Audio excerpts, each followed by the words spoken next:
Hi, how are you? I hope you guys are having an amazing day today. Hello and welcome to Monday. We made it, guys. We made it to Monday. That's how 2021 has felt so far. Every day I'm like, well, we made it. Hi, so today's video, I just want to talk about makeup. I just want to complain about prices. I just want to do something fun, okay? Obviously a lot happened this week. There was so much going on.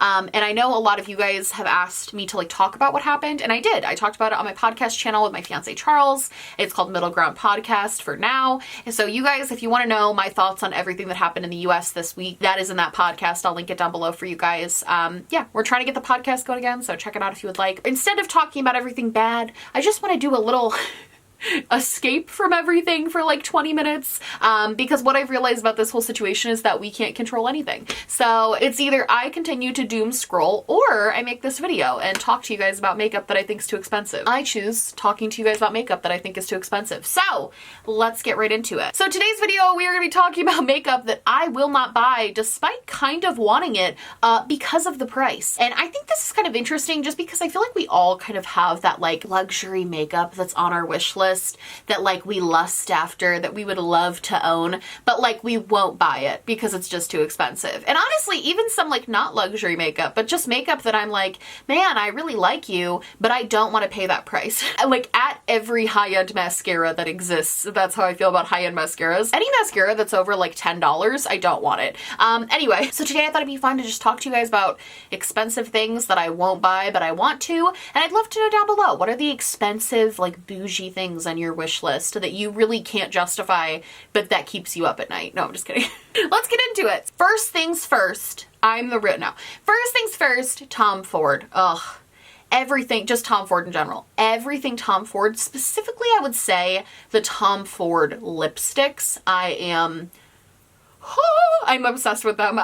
They are so beautiful to look at. They are stunning. They are gorgeous. They are amazing. They are everything. And I lust after everything Tom Ford. I think there's a couple reasons. Okay, I'm gonna try to like rationalize this in my brain because realistically, I don't hear like rave reviews about the makeup. So it's not like I'm like lusting after the makeup quality. It's not like another thing on this list that I like lust after the quality. I just kind of love the vibe, number one. Like I think the packaging and the whole vibe of Tom Ford is so bougie and aesthetically I find it really pretty. But on top of that, I think Tom Ford and I have this relationship where I'm like, it can't possibly be worth the money, but I'm so curious about if it is. That's why the only Tom Ford thing I own is this Tom Ford bronzer that I own. And that was $100, which, I think that bronzer was actually in one of these videos like a couple of years ago. That Tom Ford bronzer, I finally caved and bought it because I was like, it's not worth the price, but I need to know. And then I bought it and I was right. It wasn't worth the price. Nothing will ever be worth, that is a bronzer, it will never be worth $100.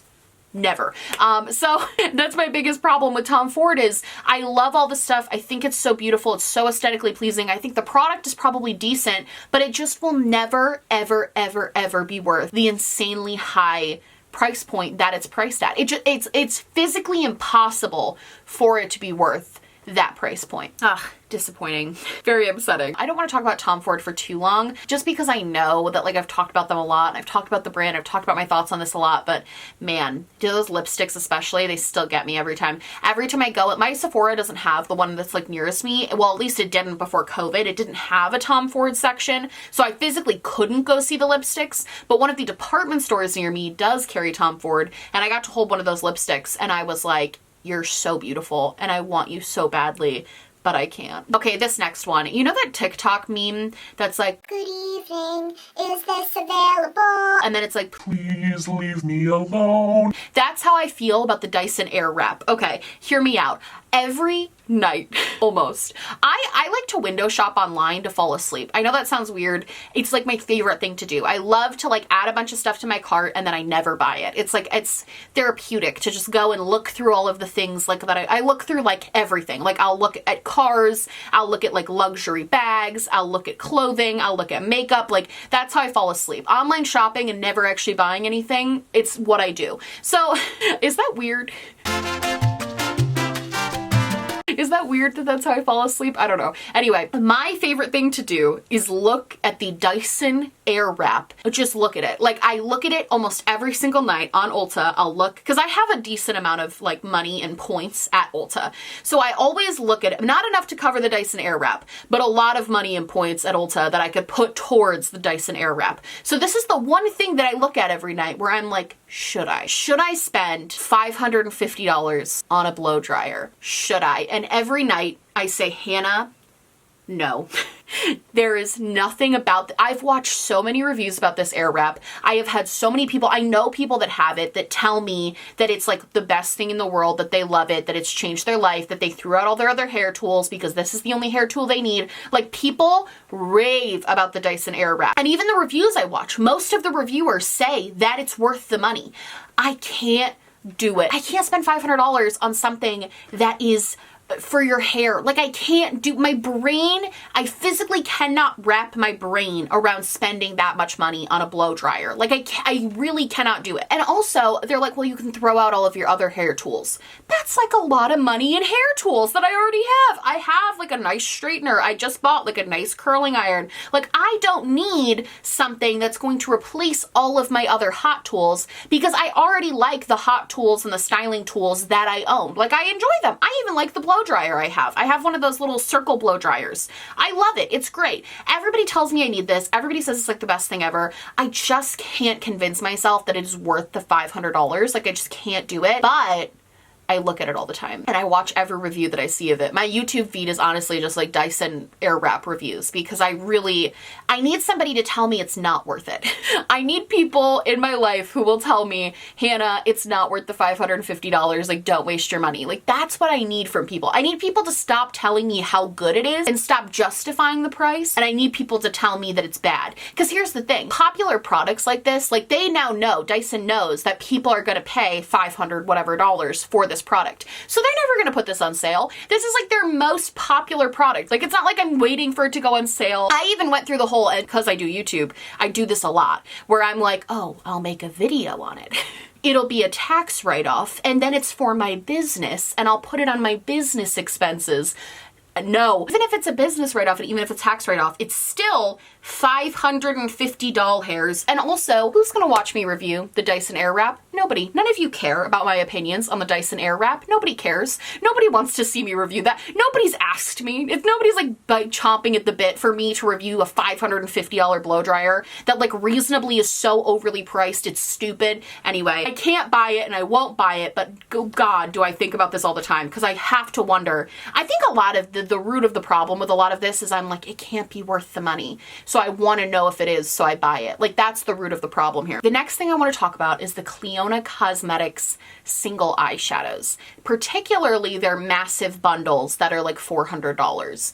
I don't doubt that these are beautiful. I actually know they're beautiful because I have friends who like love these, love the quality, are obsessed with them, give them rave reviews. I have friends who really love these. And I also know that Cleona hand makes a lot of their stuff. So I don't doubt that this is like worth the money. Like, this doesn't fall into that category of like, it can't be worth it. I fully believe that this is worth the money that you're paying. Like, you're going to get beautiful eyeshadows. From a quality perspective, this is definitely worth the high price point. And from I think that the brand deserves that money because of the work they put into their products. I think that this is worth it. I personally, as an individual, just can't justify that. Like, I can't justify in my brain $400 for shimmery powder that is going to go bad eventually. If it was like the only duochromes I knew of and it was like the only thing I would have in my collection that's like that, I probably would feel differently. But because I have so many transforming like shimmer shades,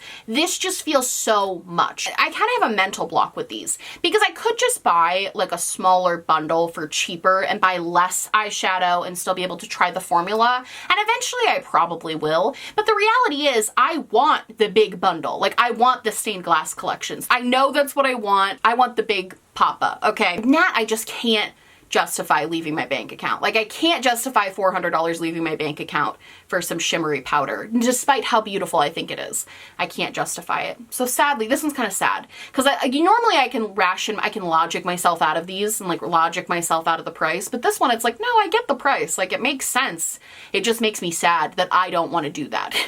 Because I think they're really, really beautiful. Next, I want to talk about the Laura Mercier blushes. Now, I have to say, I think these are really pretty, actually, and I've thought that they were really pretty since they first came out. I will say I thought when they first came out that they were a little bit boring and kind of a weird launch for a brand like Laura Mercier, because I find that they fall into that category of brands that had like a one-hit wonder. That would be such a good video idea. Brands that had a one-hit, oh my god, that's such a good video. I'm gonna write that down. Hold on. Sorry, I'm back. They had the one-hit wonder of like the Laura Mercier setting powder, right? And I feel like ever since then they've kind of fallen off. Like, I don't see a lot of their products and launches hyped up or really talked about, despite the fact that they make pretty decent products. I have a few other things from them that I enjoy. They just don't really get that same hype that the loose powder did. So when they came out with these blushes a couple of years ago, I was like, well, that's kind of a weird move, but I thought they were pretty. And I've swatched them in person and seen them in person, and they actually look really gorgeous. Like, to their credit, these blushes look really stunning. They don't seem too pigmented. They seem like they have a really nice level of pigment, but I can't get over, and I know that this isn't this insane of a price given the brand. Like, I don't know what the mental block is for me here, but $32 for just a basic small blush and a very basic boring component just sits strange with me. I almost weirdly, I feel like if they had just made it $30, logically in my brain it would have made so much more sense. But the fact that these blushes are over $30 with the most basic, boring packaging you've ever seen, basic colors too. It's not like they're doing like interesting colors. The most interesting one they have is this hot pink color, but for the most part they're very boring colors that are very light tones. And also the fact that it's not even like with their highlighters, because their highlighter is kind of expensive, but it has this really cool, beautiful like satin embossing on it, so it feels very luxurious. These are lightweight packaging that look kind of cheap for $32. Feels so wrong to pay that much for a blush that is so basic, especially in a time when so many interesting blushes are being put out. Like, a lot of cream blushes are being put out, a lot of blushes with these beautiful embossings, a lot of blushes in this beautiful packaging, different colors, blush palettes. Like, in a time when we have so many options for blush, and also we don't really need that much blush because it takes forever to get through and you only have two, cheeks on your face that you can apply it to. This feels like overspending to get a product that I could get for like $10. You know what I think it is too? I think because they remind me so much of the Wet n Wild Color Icon blushes, even down to the packaging. The weight of the packaging and just the vibe of the packaging is very similar to those $4 blushes from Wet n Wild that are like dope. They're so good. They remind me so much of that I think because I have that comparison in my head, the idea of paying $32 for something like that feels so strange to me. Again, I know that for the brand, that's not that expensive. Like, that's on par with what they price their stuff at. But something about how they were made and what they actually are, it just feels extra nutty to me. I don't know if that makes sense. Okay, I know I already talked about Tom Ford makeup, but there is another thing that Tom Ford Beauty makes that drives me nutty, and that is the Tom Ford perfume, and specifically the Tom Ford Bitter Peach perfume that is $350. Okay, that is, first of all, crazy. I know that perfumes, can somebody who understands why perfumes can be so expensive explain to me why they're so expensive?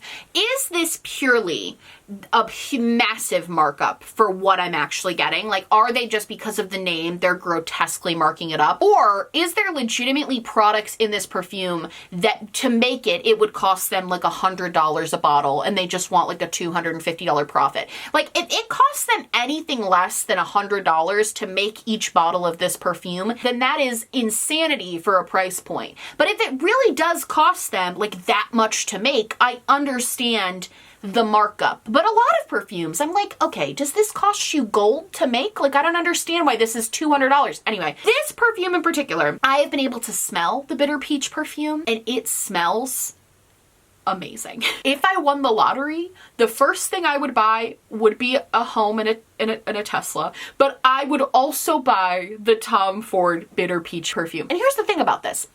I actually have debated for my birthday or for something really special, like buying myself this perfume. I've thought about it, right? I've thought about it. I can't justify it for a couple reasons. Number one, that's so insane. Number two, I've already covered that. That's lunacy. But number two, my thing is when I have and own nice things, especially something like this where it's like a perfume, I would never want to use this. What occasion do I go to that would require this nice of a perfume? None.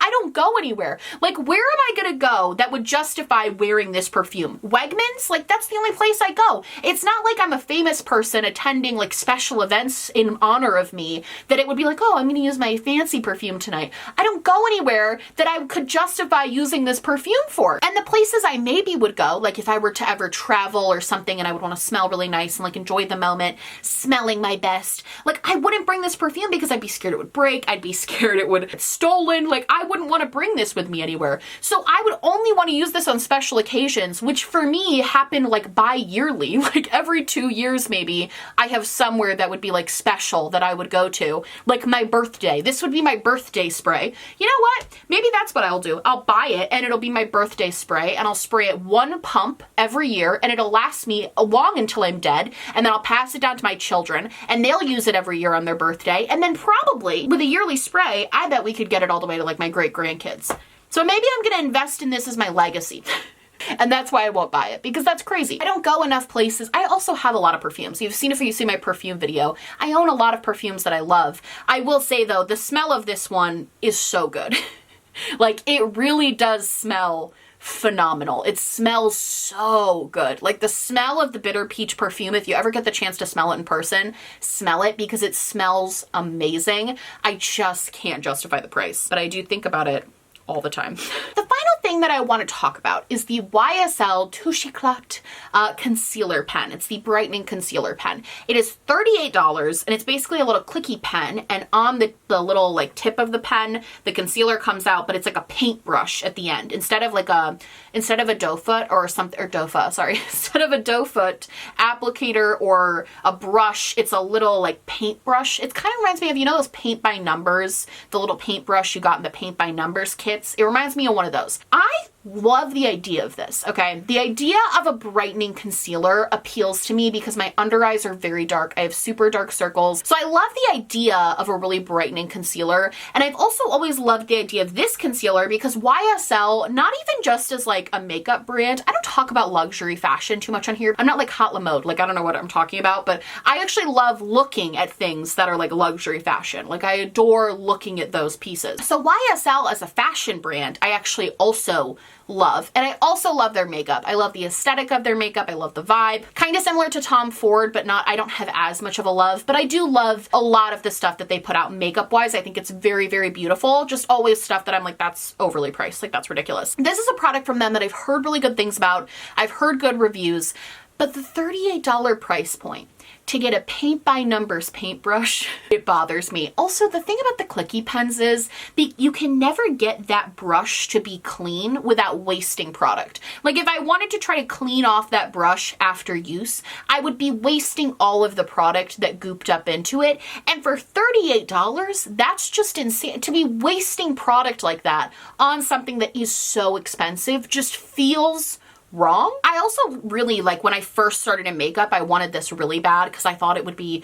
perfect. And I remember they had something from a brand called Fiona Styles, which was in Ulta, but it went out of business. And that's how I acquired her brightening stick, was because it's the same thing as this, basically same component, same type of deal where it's supposed to be a brightening concealer. All of her stuff was on sale at Ulta. So I bought it.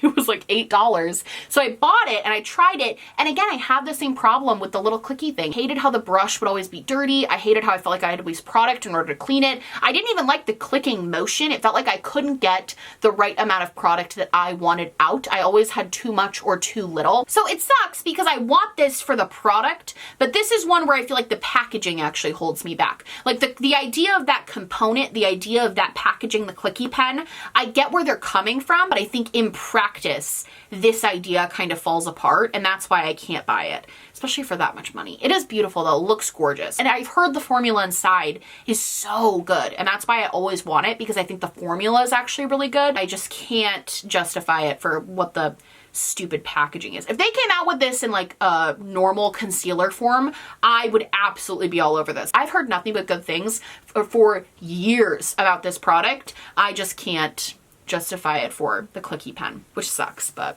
that's it for me. I hope you guys liked this video. I hope it was interesting and good. Let me know down below, like, things that you always think about buying and want to buy, but the price just holds you back for whatever reason.